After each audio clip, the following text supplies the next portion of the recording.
Laura, we're coming off the Friday clash against the Pies. We saw Ben Brown make his return. How'd he recover after that one? Ben Brown actually went really well. He obviously had some knee soreness leading into the game, but got through the game well, no increase in his knee pain, and he will look to full train this week as normal.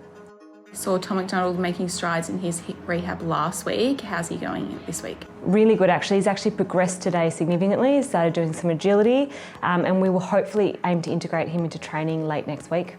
As we discussed last week, Fraser Rossman is working through a hamstring injury. What does his rehab look like at the moment? Yeah, so he's also going well. At this stage in his rehab, he's running well. He's starting to do some ball skills and we're hoping to increase his speed running, trying to really test that hamstring at that top end speed. And it looks like he will be on track to return in the next few weeks. And we've seen Andy return to the rehab group this week with his groin issue. How did that occur? Yeah, unfortunately Andy had a little setback after our last VFL game, developing some of that groin soreness he had recently.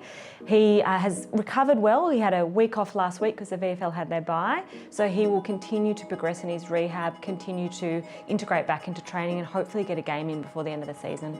And as you said, the VFL had a bye this week. The boys did have a session on Saturday. What does that session do for them? So what we try and do is replicate the running loads that the boys experience during the game. We like to keep their loads pretty consistent, which enables them to be protected from injuries, particularly soft tissue injuries. So we aim to replicate the number of kilometres they've done, but also try and hit some of their top speed and do their agility and ball skills work. So it's as if they've almost played a game. Leading into this week, it sets them up really nicely to train and then play next weekend.